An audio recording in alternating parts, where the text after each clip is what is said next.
Hey, what's up, everybody? It's Christopher Terrence Jones, aka Mr. Chris T. Jones. How are you doing? Hope you're doing well. Today, I just want to talk about what I'm going to call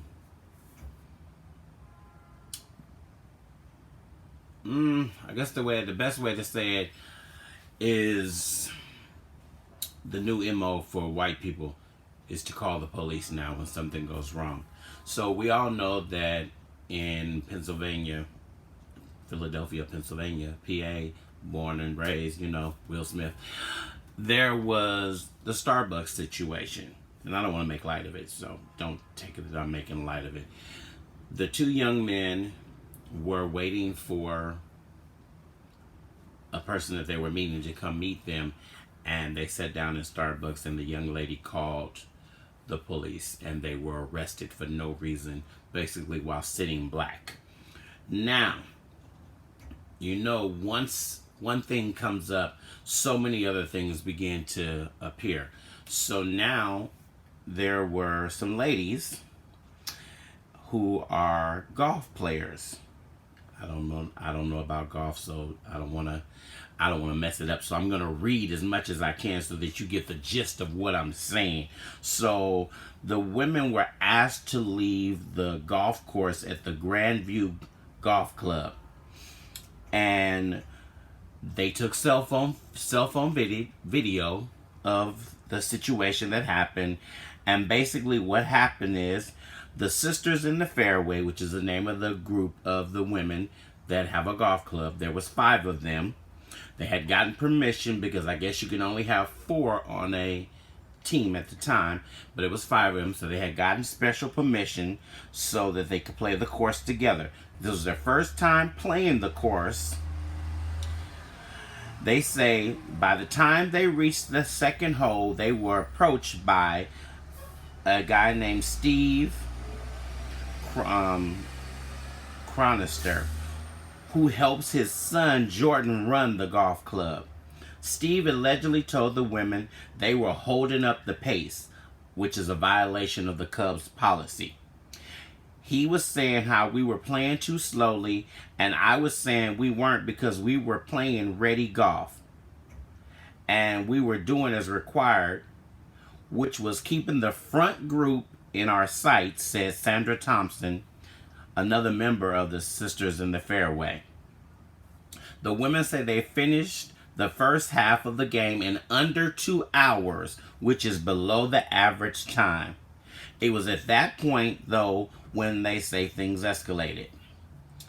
The cops were called to come to the course.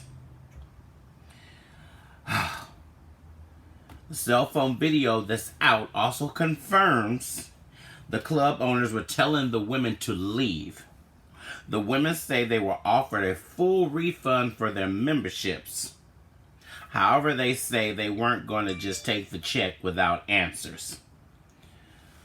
The owner of the club declined to speak on camera, but they did release a statement. And in the statement, it read, in part, while our intention was to ensure all teams on the course were moving through in a timely manner, the interaction between our members and our ownership progressed in a manner that was not reflective of our company's value or expectations for our professionalism.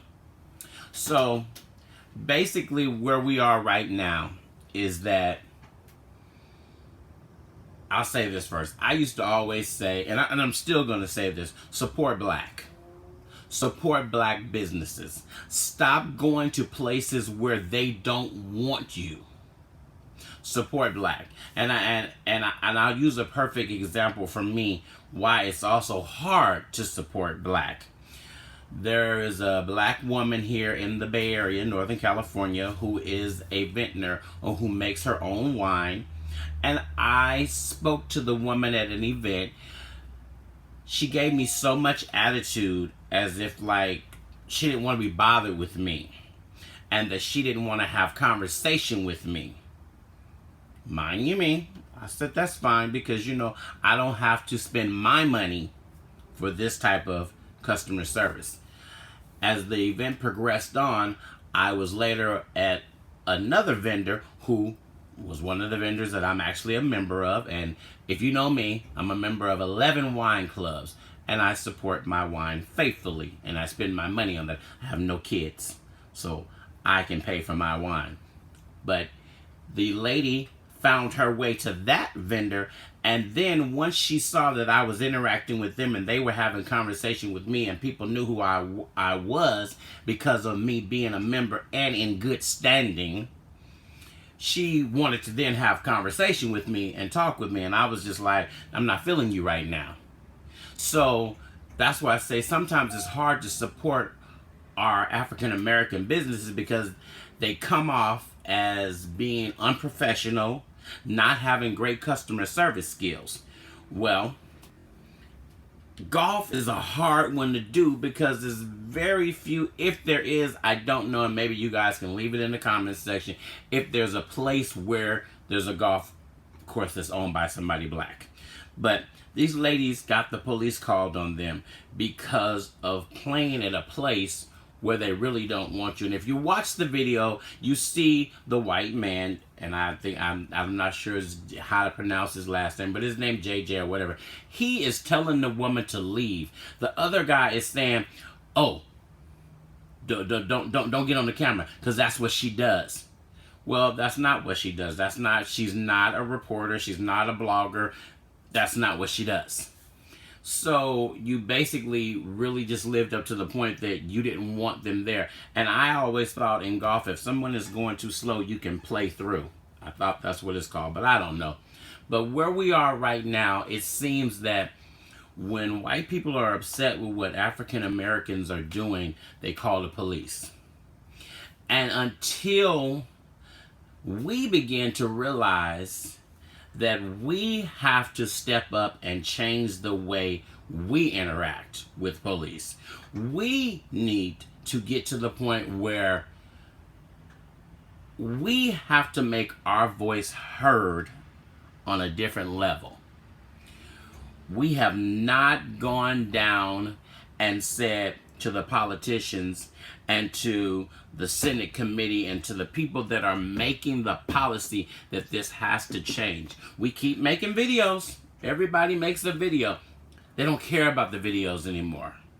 And because the law is always in their favor, until we change laws and enact laws and put policy into place, nothing is going to change. So if you saw the other day as well, there was a young woman at the Waffle House right after a white man went and killed 4 people at the Waffle House naked.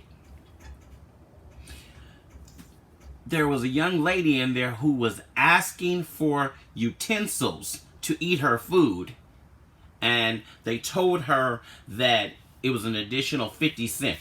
I'm sorry, if I buy food from you, utensils should come with it. And she was explaining to the people behind the counter that that didn't happen the other night when she went to the other location.